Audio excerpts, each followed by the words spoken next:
নির্বাচনের আর যে 10-12 দিন বাকি আছে আমরা দেখব যে অনেক নেতারা শুধু হাতিয়ার কথা বলছি না, বাংলাদেশের প্রত্যেকটি অঞ্চলের কথা বলছি, প্রত্যেকটি জেলার কথা বলছি, আমরা দেখছি যে অনেক নেতারা মা বোনদের বাড়ি বাড়ি যে শাড়ি উপহার দিচ্ছে কিনা, মামা চাচাদেরকে পাঞ্জাবি উপহার দিচ্ছে কিনা, আমাদের হাতে 500, 1000, 5000 টাকা ধরিয়ে দিচ্ছে কিনা।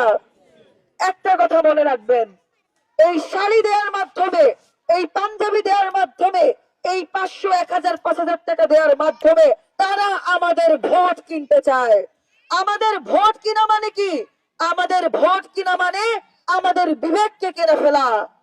কিন্তু কথা হচ্ছে আমরা এগুলো এখন বুঝি না। এখন কি আর আগের দিন আছে? এখন আগের দিন আছে? এখন শাড়ি পাঞ্জাবি আর 500, 1000 টাকা দিয়ে কি আমাদের ভোট কেনা যাবে? ফলে এই শাড়ি পাঞ্জাবি দেওয়ার সংস্কৃতি যারা ফিরিয়ে আনতে চাইবে তাদেরকে আমরা প্রতিহত করতে পারবো না?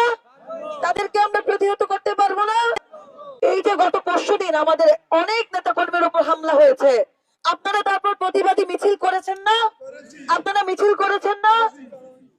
আমরা যারা আমাদের উপর হামলা করে, বারবার আমাদের নেতা কর্মীদের উপর হামলা করে, আমরা তাদেরকে স্পষ্ট করে বলে দিতে চাই, আমাদের একজন নেতা কর্মীকে হুমকি দেওয়া হলে, আমাদের একজন নেতা কর্মীর উপর হামলা করা হলে আমরা 1 লক্ষ ভাই বোন রাস্তায় চলে আসব।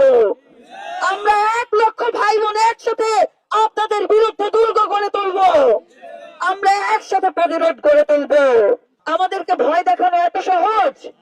মনে রাখবেন, যারা এখন আগের মতো নির্বাচনের আগে ভয় ভীতির সংস্কৃতি ফিরিয়ে আনতে চায়, মনে রাখবেন আপনারা যদি তাদেরকে ভয় পেয়ে পিছু হতে যান, আপনারা যদি তাদেরকে ভয় পান, তাহলে আগামী 5 বছর আপনাদেরকে ভয়ের মধ্যে থাকতে হবে।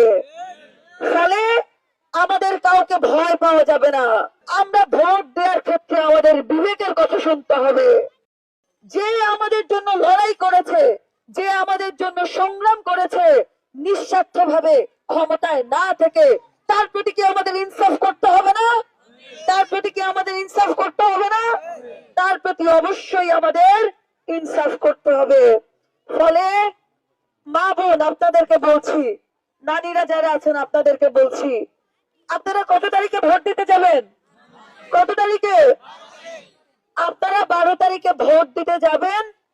আপনারা ভোট দেওয়ার পরপরই কিন্তু বাসায় ফিরে আসা যাবে না। আপনাদেরকে সতর্ক থাকতে হবে না? মামা চাচা যারা আছেন আপনাদেরকে ভোট দেওয়ার পর সতর্ক থাকতে হবে না?